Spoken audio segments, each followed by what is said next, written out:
ബിസ്മില്ലാഹിർ-റഹ്മാനിർ-റഹീം. അൽഹംദുലില്ലാഹി റബ്ബിൽ ആലമീൻ. വസ്സലാത്തു വസ്സലാമു അലാ സയ്യിദിനാ മുഹമ്മദിൻ വഅലാ ആലിഹി വസ്വഹ്ബിഹി അജ്മഈൻ. അമ്മാ ബഅദ്. പ്രിയപ്പെട്ട വിദ്യാർത്ഥിനികളെ, അസ്സലാമു അലൈക്കും വറഹ്മത്തുള്ളാഹി. ഇനി നമുക്ക് ഫത്ഹുൽ മുഈൻ അടിസ്ഥാനപ്പെടുത്തി ഫിഖ്ഹിൻ്റെ ഭൂരിഭാഗം ഭാഗത്തേക്കും ഒന്ന് കണ്ണെത്തിക്കുക എന്ന ലക്ഷ്യത്തിലേക്ക് പ്രവേശിക്കുകയാണ്. നിസ്കാരത്തെ കുറിച്ചാണ് തുടങ്ങുന്നത്. നിസ്കാരത്തിൻ്റെ റുക്നുകൾ അഥവാ നിസ്കാരത്തിൻ്റെ ഉള്ളിൽ ഉൾപ്പെട്ട വാജിബുകൾക്കാണ് റുക്ന് എന്ന് പറയുക.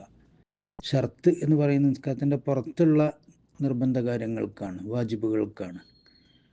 ഒളു, ഔറത്ത് മറക്കൽ, ഖിബ്ലക്ക് മുന്നിടൽ പോലെ നിസ്കാരത്തിൻ്റെ ഭാഗമല്ലാത്ത നിർബന്ധ കാര്യങ്ങൾക്ക് ഷർത്ത് എന്നും, സുജൂദ്, റുക്അ്, ഖിയാം, ഫാത്തിഹ പോലുള്ള നിസ്കാരത്തിൻ്റെ ഉള്ളിൽപ്പെട്ട റുക്നുകൾ, നിർബന്ധ കാര്യങ്ങൾക്ക് റുക്നുകൾ എന്നുമാണ് പറയാം. അപ്പോൾ നിസ്കാരത്തിൻ്റെ റുക്നുകൾ 14. ഒന്ന്, നിയ്യത്ത് ചെയ്യുക. നിയ്യത്തിൽ ഇന്ന നിസ്കാരം എന്ന് തിട്ടപ്പെടുത്തുകയും അതിനെ നിർവഹിക്കുകയാണ് എന്ന് കരുതലും നിർബന്ധമാണ്. അത് സുന്നത്ത് നിസ്കാരമാണെങ്കിൽ പോലും, ദുഹ, തറാവീഹ് അല്ലെങ്കിൽ ഏതെങ്കിലും നിസ്കാരങ്ങളുടെ ളുഹറിൻ്റെ മുമ്പുള്ള സുന്നത്ത്, ശേഷമുള്ള സുന്നത്ത് പോലുള്ള ആ നിസ്കാരങ്ങളെ, ശേഷമുള്ളതാണെങ്കിൽ ശേഷമുള്ള സുന്നത്ത്, ളുഹറിൻ്റെ മുമ്പുള്ള സുന്നത്ത് എന്നിങ്ങനെ തഅയ്യീൻ എന്നാണ് അതിന് പറയുക. ആ നിസ്കാരത്തെ നിർവഹിക്കുകയാണെന്നും കരുതണം, അതിനെ തഅയ്യീനാക്കുകയും വേണം. ളുഹറാണെങ്കിൽ ളുഹർ, അസറാണെങ്കിൽ അസർ എന്നങ്ങനെ തഅയ്യീനാക്കണം. അതിനെ ഞാൻ നിർവഹിക്കുന്നു എന്ന് കരുതുകയും വേണം. അത് ഫർള് നിസ്കാരമാകുമ്പോൾ ഫർളാണ് എന്ന് കരുതുകയും വേണം. അപ്പോൾ ഫർള് ളുഹർ നിസ്കാരത്തിന് നിയ്യത്ത് ചെയ്യുമ്പോൾ ഉസല്ലി ഫർള ളുഹർ എന്ന് മിനിമം ആണ്. ളുഹർ എന്ന ഫർള് ഞാൻ നിസ്കരിക്കുന്നു. അപ്പോൾ അവിടെ ഫർള് എന്ന് കരുതൽ വന്നു, ഞാൻ നിസ്കരിക്കുന്നു എന്ന നിർവഹണം കരുതൽ വന്നു, ളുഹർ എന്ന് തഅയ്യീനും വന്നു. പിന്നെ അല്ലാഹു തആലക്ക് വേണ്ടി എന്ന് പറയലും, അതുപോലെ അദാ ആണോ ഖളാ ആണോ എന്നത് പറയലും. അദാ ആയിട്ടാണ് സമയത്ത് നിസ്കരിക്കുമ്പോൾ അദാ ആണ്, സമയത്തിൻ്റെ പുറത്താണെങ്കിൽ ഖളാ ആണല്ലോ. അങ്ങനെ ഖളാ വീട്ടുകയാണെങ്കിൽ ഖളാ വീട്ടുകയാണ് എന്ന് കരുതൽ. അതുപോലെ ഖിബിലയിലേക്ക് തിരിഞ്ഞ് എന്ന് കരുതൽ. അതുപോലെ റക്അത്തുകളുടെ എണ്ണം എത്ര, 4 റക്അത്താണ് ളുഹർ, അപ്പോൾ ളുഹർ 4 റക്അത്ത് എന്ന് കരുതൽ. അതൊക്കെ സുന്നത്തുകളുമാണ്. അല്ലാഹു തആലക്ക് വേണ്ടി എന്ന അല്ലാഹുലേക്കുള്ള ഇലാഫത്തുൻ ഇലല്ലാഹ്. മറ്റൊന്ന് തഅറുദിൽ അദാഇൻ ഔ ഖളാഇൻ, അദായിലേക്കോ ഖളായിലേക്കോ വെളിപ്പെടൽ. അതുപോലെ ഇസ്തിഖ്ബാൽ, ഖിബിലയിലേക്ക് മുന്നിടുക എന്നുള്ള കാര്യത്തിലേക്ക് വെളിപ്പെടൽ. അതുപോലെ റക്അത്തുകളുടെ എണ്ണം വെളിപ്പെടൽ. അതൊക്കെ സുന്നത്തായ കാര്യങ്ങളാണ്. അപ്പോൾ 4 റക്അത്ത് ഫറളായ ളുഹർ നിസ്കാരം ഖിബിലയിലേക്ക് തിരിഞ്ഞ് അദാ ആയി അല്ലാഹു തആലക്ക് വേണ്ടി ഞാൻ നിർവഹിക്കുന്നു, നിസ്കരിക്കുന്നു എന്ന് കരുതിയാൽ സമ്പൂർണ്ണമായി. ഇതിപ്പോൾ മനസ്സിൽ കരുതലാണ് നിർബന്ധം, കൽബിലാണ് നിയ്യത്ത് വേണ്ടത്. ആ കൽബിൽ ഉള്ള നിയ്യത്ത് വായ കൊണ്ട് ഒന്ന് മൊഴിയൽ സുന്നത്തുണ്ട്. നുതുഖും ബിൽ മൻവി, ആ കരുതിയ കാര്യം മൊഴിയൽ, തൊള്ളോണ്ടെന്ന് പറയൽ സുന്നത്താണ്. അപ്പോൾ അവൻ്റെ മനസ്സിൽ അതുണ്ട് എന്ന് ഉറപ്പ് വരുത്താൻ വേണ്ടിയിട്ടാണത്. അങ്ങനെ നിയ്യത്താണ് ഒന്നാമത്തെ റുക്ന്.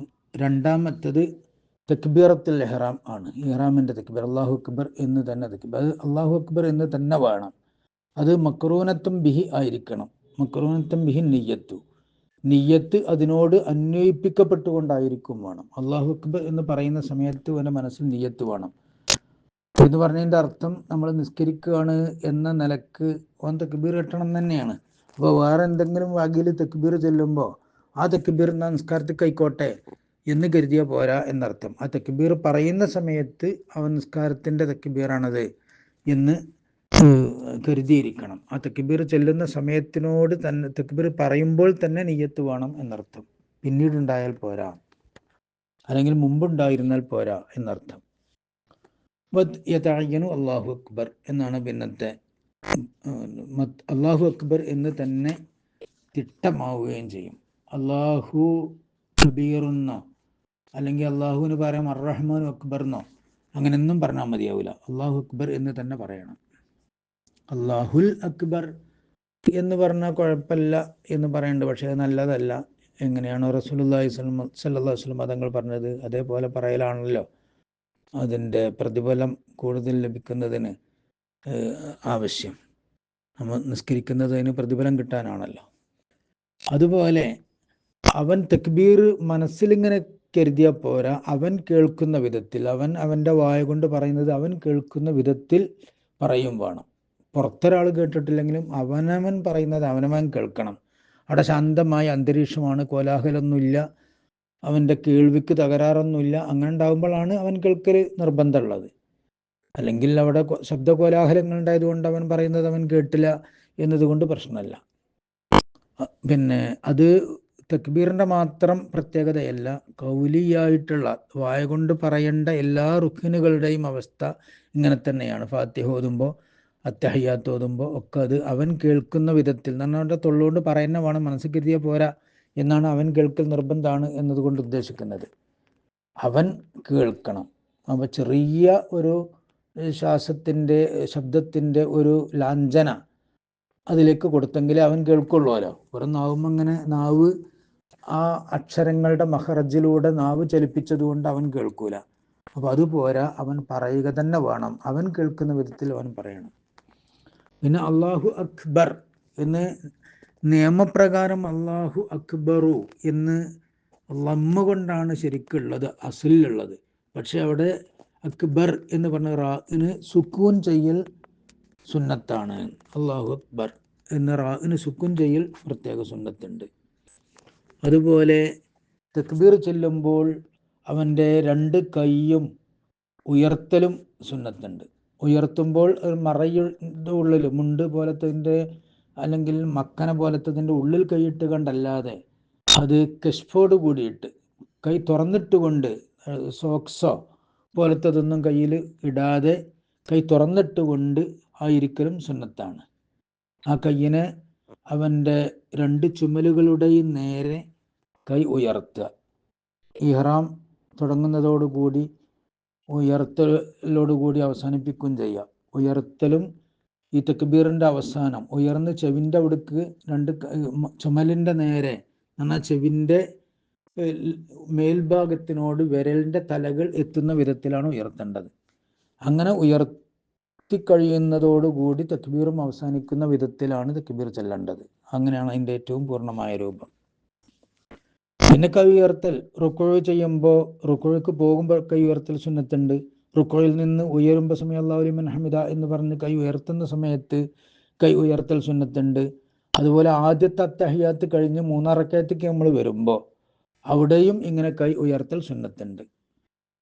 ഇങ്ങനെയുള്ള തക്ബീറത്തുൽ ഇഹ്റാമിലും റുക്കുഅ്ക്ക് പോകുമ്പോഴും റുക്കുഅയിൽ നിന്ന് വരുമ്പോഴും ആദ്യത്തെ അത്തഹിയ്യത്തിൽ നിന്ന് ഉയരുമ്പോഴുമാണ് ഇങ്ങനെ അവൻ്റെ ചെവിയുടെ നേരെ വരുന്ന വിധത്തിൽ കൈ ഉയർത്തൽ സുന്നത്തുള്ളത്. 4 സ്ഥലത്താണ് കൈ ഉയർത്തൽ സുന്നത്തുള്ളത്. അത് പ്രത്യേകം ശ്രദ്ധിക്കുക. അങ്ങനെ കൈ ഉയർത്തി അത് വലത്തെ കൈ കൊണ്ട് ഇടത്തെ കൈയിൻ്റെ മണിഗണ്ഡത്തിൻ്റെ അവിടെ പിടിച്ച്, മുൻകൈയിൻ്റെ കണുപ്പിനാണ് മണിബന്ധം എന്ന് പറയുന്നത്, അയിമ പിടിച്ച് അവൻ്റെ നെഞ്ഞിൻ്റെ താഴെ പുക്കളിൻ്റെ മീതെയായി വെക്കുക. അതും സുന്നത്തുള്ള കാര്യമാണ്. ഇതൊക്കെയാണ് തക്ബീർ ചെല്ലുമ്പോൾ, തക്ബീർ കിട്ടുമ്പോൾ ശ്രദ്ധിക്കേണ്ട കാര്യങ്ങൾ. പിന്നെ മൂന്നാമത്തെ റുക്കിന് നിൽക്കാൻ കഴിവുള്ള ആൾ നിൽക്കലാണ്. സ്വന്തം നിലക്കോ മറ്റൊരാളുടെ സഹായത്തോടു കൂടിയോ നിൽക്കാൻ കഴിയുമെങ്കിൽ അവൻ നിൽക്കുക എന്നതാണ് മൂന്നാമത്തെ ഫർള്. അത് ഫർള് നിസ്കാരത്തിലാണ് നിൽക്കൽ നിർബന്ധമുള്ളത്. സുന്നത്ത് നിസ്കാരം ആണെങ്കിൽ കഴിവുണ്ടെങ്കിലും ഇരുന്ന് നിസ്കരിക്കാം. നിൽക്കാൻ കഴിവുണ്ടെങ്കിലും ഇരുന്ന് നിസ്കരിക്കാവുന്നതാണ്. ഇന്നത്തെ ഏത് സുന്നത്താണെങ്കിലും ശരി.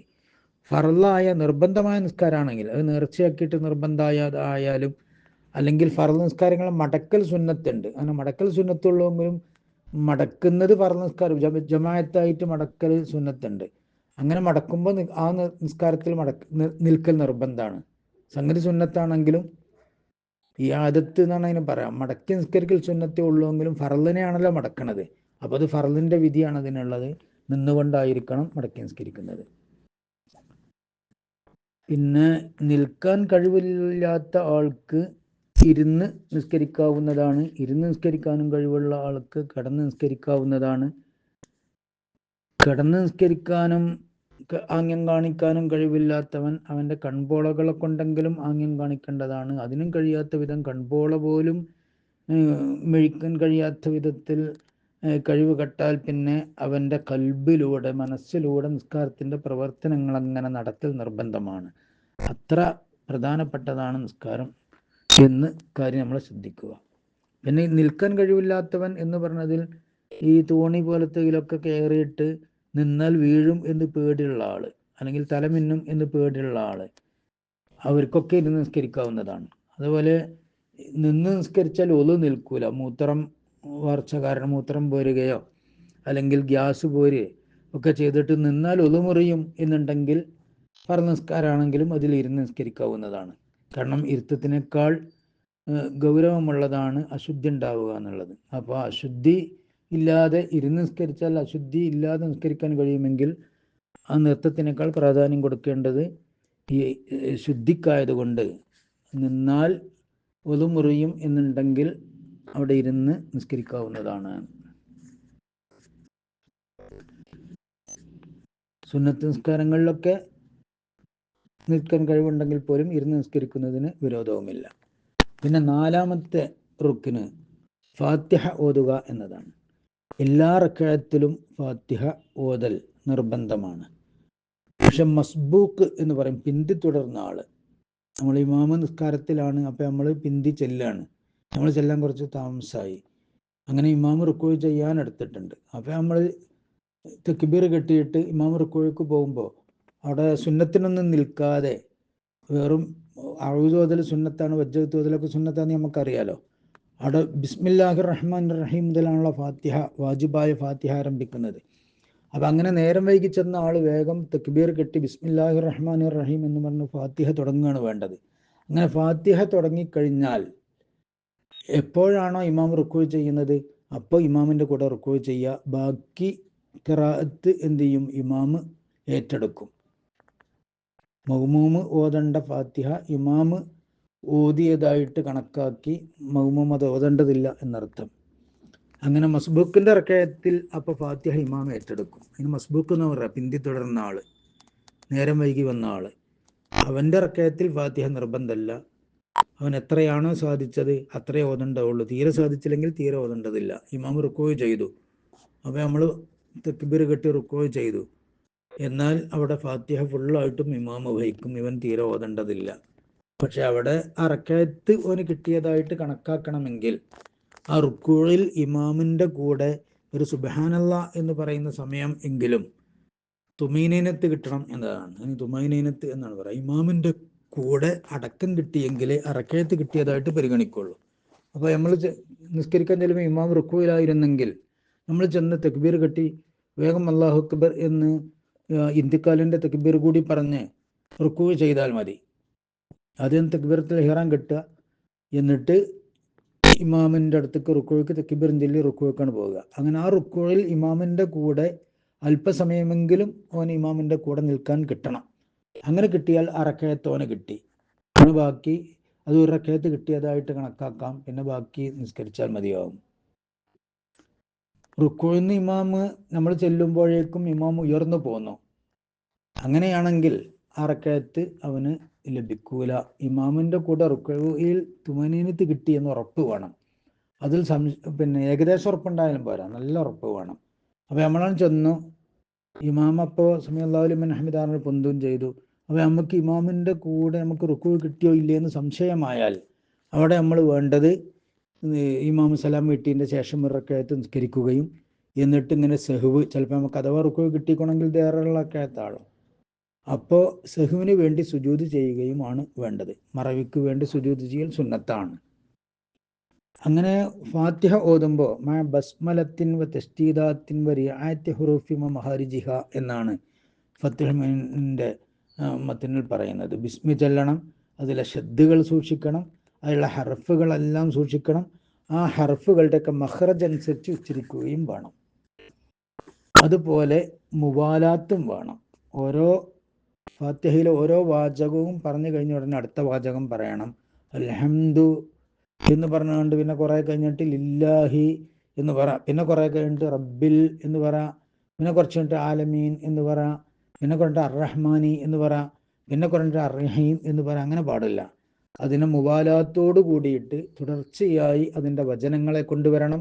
ഒരായത്ത് കഴിഞ്ഞാൽ ഉടനെ മറ്റേ ആയത്ത് ഓതുമണം. സാധാരണഗതിയിൽ ശ്വാസോച്ഛ്വാസത്തിനുള്ള അല്ലെങ്കിൽ ഒരു ചെറിയ കൊഞ്ഞ ഉണ്ടെങ്കിൽ അതിനൊക്കെയുള്ള ഒരു വിടവ് എന്ന് വിചാരിച്ച് കുഴപ്പമില്ല. അല്ല, കരുതിക്കൂട്ടി ഒരായത്ത് ഓതിയിട്ട് മറ്റേ ആയത്ത് ഓതുന്നതിന് മുമ്പിൽ കുറേ നേരം മൗനം പാലിക്കുക എന്നത് മുവാലാത്ത് നഷ്ടപ്പെടുന്ന കാര്യമാണ്. അപ്പോൾ ഫാത്തിഹ ശരിയാവില്ല. അപ്പോൾ ഫാത്തിഹ ആദ്യക്കന്ന് തലക്കന്ന് ഓതേണ്ടി വരും. അതുപോലെ ഫാത്തിഹ ഓതുന്നതിൻ്റെ ഇടയിൽ നിസ്കാരത്തിനോട് ബന്ധമില്ലാത്ത ഏതെങ്കിലും ഒരു ദിക്ർ ഓൻ ചൊല്ലി വിചാരിക്കും. ഉദാഹരണത്തിന് ഓൻ തുമ്മിയാൽ അൽഹംദുലില്ലാ എന്ന് പറയൽ നിസ്കരിക്കുന്ന ആൾക്കും സുന്നത്തുള്ള തന്നെയാണ്. പക്ഷെ അവിടെ അൽഹംദുലില്ലാ എന്ന് പറഞ്ഞാൽ അവിടെ പിന്നെ ഫാത്തിഹ ആദ്യക്കന്ന് മടക്കണം. അങ്ങനെ പറയൽ സുന്നത്തുണ്ട് ഫാത്തിഹൻ്റെ ഇടയിലാണെങ്കിലും. അങ്ങനെ ഇടയിൽ പറഞ്ഞാൽ ഫാത്തിഹ ആദ്യക്കന്ന് മടക്കേണ്ടതുണ്ട്. പക്ഷെ നിസ്കാരത്തിനോട് ബന്ധപ്പെട്ട ദിക്റാണെങ്കിൽ, ഉദാഹരണത്തിന് ഇമാമ് വലല്ലാലീൻ എന്ന് പറഞ്ഞപ്പോൾ മൗമൂം ആമീൻ എന്ന് പറഞ്ഞു. ഫാത്തിഹ ഓതുന്നതിൻ്റെ ഇടയിൽ ആമീൻ പറഞ്ഞാൽ അതുകൊണ്ട് പിന്നെ ഫാത്തിഹ തലക്കന്ന് മടക്കേണ്ടതില്ല. അന്യ ദിക്ർ ഇടയിൽ വന്നാലാണ് പിന്നെ നിസ്കാരത്തിൻ്റെ ഈ ഫാത്തിഹ ആദ്യക്കന്ന് മടക്കൽ നിർബന്ധമാകുക. അതുപോലെ ഇമാമ് തിലാവത്തിന് വേണ്ടി സുജൂദ് ചെയ്തു. അപ്പോൾ ഇമാമിൻ്റെ കൂടെ മൗമൂമും സുജൂദ് ചെയ്താൽ അതുകൊണ്ടൊന്നും ഫാത്തിഹ തലക്കന്ന് മടക്കേണ്ട. അവൻ എവിടെയാണോ എത്തിയത് അവിടുന്ന് ഓതിയാൽ മതിയാവും. അതുപോലെ ഇമാമിൻ്റെ ഓത്തിനനുസരിച്ച് ഇവൻ ചില ദുആകളൊക്കെ നടത്തൽ സുന്നത്തുണ്ട്. ഇപ്പോൾ തബാറക്കൻ്റെ ലാസ്റ്റിൽ പിന്നെ ഒമൻ യഅ്തീകും ബിമാഇൻ മഈൻ എന്ന് ഇമാം ഓതിയാൽ അവിടെ അല്ലാഹു റബ്ബുൽ ആലമീൻ എന്ന് പറയൽ സുന്നത്തുണ്ട്. അതുപോലെ അലൈസല്ലാഹു ബി അഹ്കമിൽ ഹാക്കിമീൻ എന്ന് പറയുമ്പോൾ ബല വഅന അലാ ദാലിക മിന ഷാഹിദീൻ എന്ന ദിക്ർ കൊണ്ടുവരൽ സുന്നത്തുണ്ട്. അല്ലെങ്കിൽ ഇമാമ് എന്തെങ്കിലും ദുആ ചെയ്യലിനെ പ്രേരിപ്പിക്കുന്ന വിധത്തിലുള്ള ആയത്തോതിയാൽ അവിടെ നമ്മൾ ദുആ ചെയ്യൽ സുന്നത്തുണ്ട്. ഇന്ന ഇലൈന ഇയാബഹും സുമ്മ ഇന്ന അലൈന ഹിസാബഹും എന്നൊക്കെ ഓതുമ്പോൾ അല്ലാഹുമ്മ യസ്സിർ ലനാ ഹിസാബന പോലുള്ള ദുആകളൊക്കെ ഇമാമിൻ്റെ ഓത്തിനെ മനസ്സിലാക്കി അതിനനുസരിച്ചുള്ള ദിക്റുകളും ദുആകളൊക്കെ സുന്നത്തുള്ള കാര്യമാണ്. അപ്പോൾ അതൊക്കെ ഇവൻ്റെ ഫാത്തിഹൻ്റെ ഇടയിൽ ചൊല്ലേണ്ടി വന്നാൽ അതിനു വേണ്ടി ഫാത്തിഹനെ മടക്കേണ്ടതില്ല. കാരണം ഒക്കെ നിസ്കാരത്തിനോട് ബന്ധമുള്ള ദിക്റുകളും ദുആകളും ആയതുകൊണ്ടാണത്.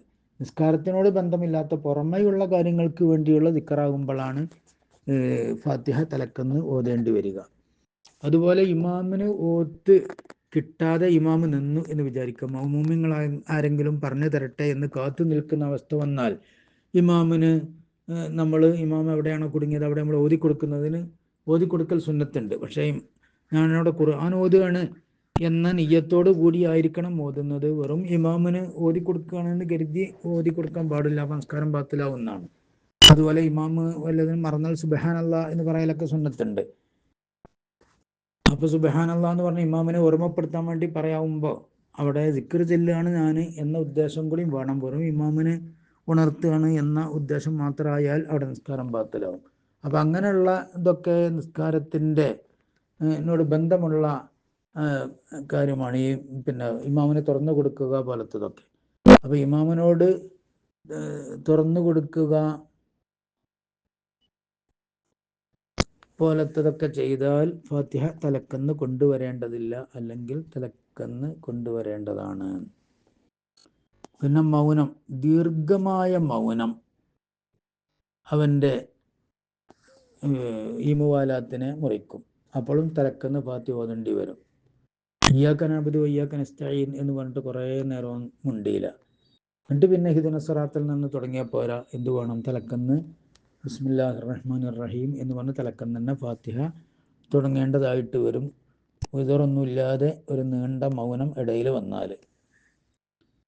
പിന്നെ ഫാത്തിഹ ഒക്കെ പൂർത്തിയായി കഴിഞ്ഞതിന് ശേഷം അതിലേതെങ്കിലും ഒരു ഹർഫ് ഞാൻ ഓതിയിട്ടില്ലേ എന്ന് സംശയമായാൽ അതിന് വില കൽപ്പിക്കേണ്ടതില്ല. കാരണം അതിന് വില കൽപ്പിക്കാൻ നിന്നാൽ പിന്നെ വസ്വാസിൽ അകപ്പെട്ടു പോവുകയാണ് ചെയ്യുക.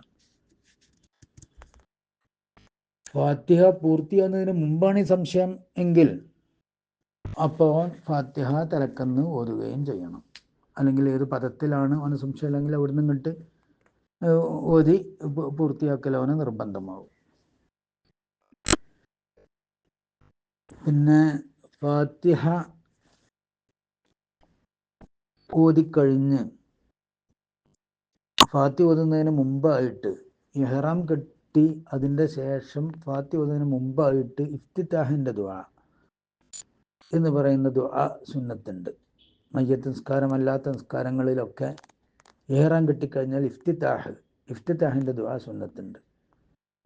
വജ്ജഹത്തു വജ്ഹിയ ലില്ലദീ ഫതറ അസ്സമാവാതി എന്ന് പറഞ്ഞ വജ്ജഹത്തു ആണ് സാധാരണഗതിയിൽ പ്രസിദ്ധമായിട്ടുള്ളത്. അതാണ് ഏറ്റവും പ്രധാനപ്പെട്ട സുന്നത്ത്. അതിന് പകരമായി അല്ലാഹുമ്മ ബാഇദ് ബൈനി വബൈന ഖത്തായായ കമാ ബഅദ്ത ബൈനൽ മശ്രിഖ് വൽ മഗ്രിബ് പോലുള്ള വേറെ ചില ദുആകളും ഒക്കെ അതിൻ്റെ സ്ഥാനത്ത് വാരിദായിട്ടുണ്ട്. അതായാലും മതിയാവും. അപ്പോൾ ഇത്തരം കാര്യങ്ങളാണ് ഈ ക്ലാസ്സിൽ ഞാൻ എടുക്കാൻ ഉദ്ദേശിച്ചത്. ബാക്കി ഭാഗങ്ങൾ ഇൻഷാ അല്ലാഹ് അടുത്ത ക്ലാസ്സിൽ നമുക്ക് പരാമർശിക്കാം.